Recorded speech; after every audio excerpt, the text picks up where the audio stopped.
ముఖ్యమంత్రి గారు మా సోనియమ్మ ఇచ్చిన తెలంగాణ అంటుంటారు, పాడబడుతుంటారు. ఈయన తెలంగాణ ఉద్యమం తీసుకొచ్చింది మా తెలంగాణ పితామహ అని వీళ్ళు అంటారు కేసీఆర్ గారిని. మేము అంటున్నాం తెలంగాణ తెచ్చింది బీజేపీ, ఎందుకంటే మా సపోర్ట్ లేకపోతే ఇది బిల్ పాస్ కాకపోయింది. కానీ దీని వెనక మీకు ఉన్నటువంటి ఒక రహస్యం చెప్తాను. ఈరోజు మీడియా వారి ముందు కూడా ఉన్నారు ఇక్కడ.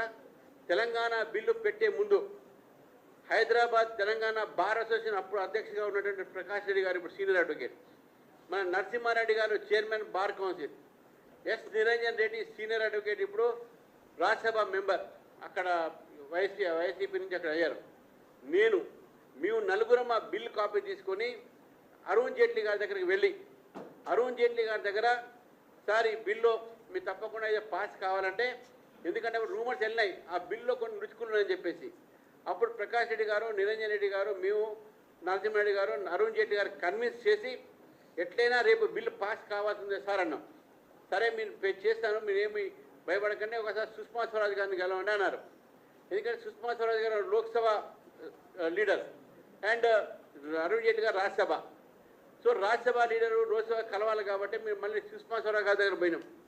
వారు కూడా అన్నారు తప్పకుండా నేను సపోర్ట్ చేస్తాను, కానీ నా మీద సోషల్ మీడియాలో అన్యాయమైనట్టుగా కొన్ని వాదనలు వస్తూ ఉన్నాయి, దయచేసి మీరు రెండు కోరుతున్నాను, ఈ తప్పుడు ప్రచారాలు చేయకండి, తర్వాత తెలంగాణ కోసం ఎవరు కూడా సూసైడ్ చేసుకోకండి, నా తరఫు నుంచి మీరు కూడా కోరాలని చెప్పి వారు చెప్పడం జరిగింది.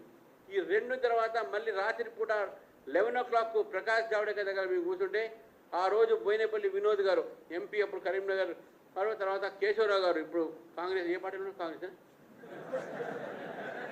కాంగ్రెస్ వారు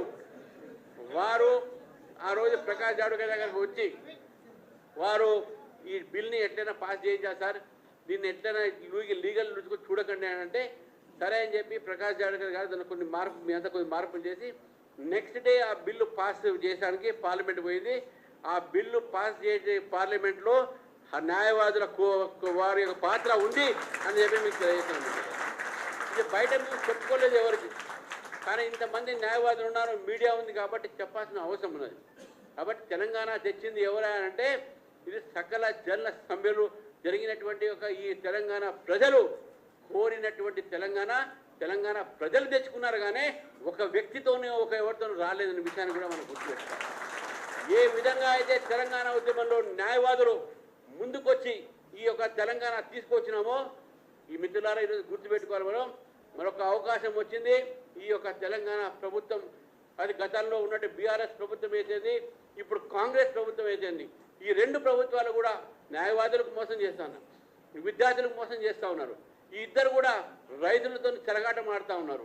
ఈరోజు తెలంగాణ సమాజాన్ని ఈరోజు విచ్ఛిన్నంగా చేస్తున్న పరిస్థితి మనం చూస్తున్నాం. వికసిత తెలంగాణ మారాలంటే భారతీయ జనతా పార్టీ మాత్రమే చేయగలుగుతుంది. కాబట్టి ఈ ప్రభుత్వాలు, ఈ రెండు పార్టీలు వ్యతిరేకంగా మనం పోరాడి ఈ ధర్మయుద్ధం చేసి మళ్ళీ న్యాయవాదులు ముందుకొచ్చి ఈ యొక్క ప్రభుత్వాన్ని కూడగొట్టాల్సిన అవసరం ఉన్నది, దించాల్సిన అవసరం ఉన్నది. దాంట్లో న్యాయవాదుల పాత్ర ఎక్కువ ఉండాలి. ఎందుకంటే దేశంలో కానీ ప్రపంచంలో కానీ ఏ ఉద్యమానికైనా ముందు న్యాయవాదులు ఉన్నారు. ఏ ఉద్యమం కూడా మీరు చూస్తే మన స్వాతంత్ర యుద్ధంలో కూడా ఆ రోజు న్యాయవాదులు ముందుకు వచ్చారు కాబట్టి మన స్వాతంత్రాన్ని మనం తీసుకువచ్చిన గడియం. తెలంగాణ ఉద్యమంలో కూడా న్యాయవాదులు ముందు ఉన్నారు కాబట్టి మనం తీసుకురావడం జరిగింది. అమెరికాలో కూడా చాలామంది న్యాయవాదులు ఈరోజు ఉద్యమంలో దిగి అక్కడ చాలా రైట్స్, బ్లాక్ రైట్స్ కానీ హ్యూమన్ రైట్స్ కానీ కాపాడే దాఖలాలు మనం చూసినాం. ఒబామా కూడా ఆ రోజు ఆయన కూడా లాయరే. ప్రపంచంలో చాలామంది నాయకులు లాయర్గా ఉన్నారు. లాయర్స్ అంటే they are for the human rights. ఈరోజు అడ్వకేట్స్ అంటేనే ప్రజల కోసం పోరాడతారు. అడ్వకేట్లు నిస్వార్థమైనటువంటి జీవితం వాళ్ళది. అడ్వకేట్లే ఈరోజు సమాజం కోసం పోరాడే వ్యక్తులు. మనకు సామాజిక స్పృహ ఉంటుంది, రాజకీయ పరిజ్ఞానం ఉంటుంది, రాజకీయ చైతన్యం ఉంటుంది. కాబట్టి ఈ యొక్క తెలంగాణ ప్రజల్లో మళ్ళీ చైతన్యం తీసుకురావాలంటే అది మన ఒక న్యాయవాదులు ముందుకు రావాల్సిన అవసరం ఉన్నది మిత్రులారా. ఏ రోజైతే న్యాయవాదులు ముందుకు వచ్చి తెలంగాణ ప్రజల పక్షాన ఈ తెలంగాణ ప్రజల వ్యతిరేక విధానాన్ని తీసుకుంటుంటే కాంగ్రెస్ పార్టీ నింపేటటువంటి బాధ్యత కూడా మన న్యాయవాదుల మీద ఉంది. అందుకే ఈ వేదిక ద్వారా నేను న్యాయవాదులను కోరుతా ఉన్నాను, ఈ యొక్క న్యాయవాదులు ముందుకు రాండి, బీజేపీలో చేరండి, కలిసి కట్టుగా ఈ యొక్క సమాజంలో మారుస్తాం, తెలంగాణలో ఈ యొక్క ప్రభుత్వాన్ని మారుస్తాం. తెలంగాణని బంగారు తెలంగాణగా మార్చేది బీజేపీ మాత్రమే, తెలంగాణను వికసిత తెలంగాణగా మార్చేది బీజేపీ మాత్రమే అని చెప్పి మీకు తెలియజేస్తూ ఈరోజు న్యాయవాదులు ఇంత పెద్ద సంఖ్యలో ఇక్కడ ఉన్నారు. మీ అందరినీ మేము కోరుతా ఉన్నాను, ఎక్కడ వీలుంటే మీ క్లయింట్స్కి కానీ ఎక్కడ వీలుంటే మీరు డెఫినెట్గా ఈరోజు మీరు ముందుకు వచ్చి తెలంగాణలో బీజేపీ ప్రభుత్వం రావాలి, మనం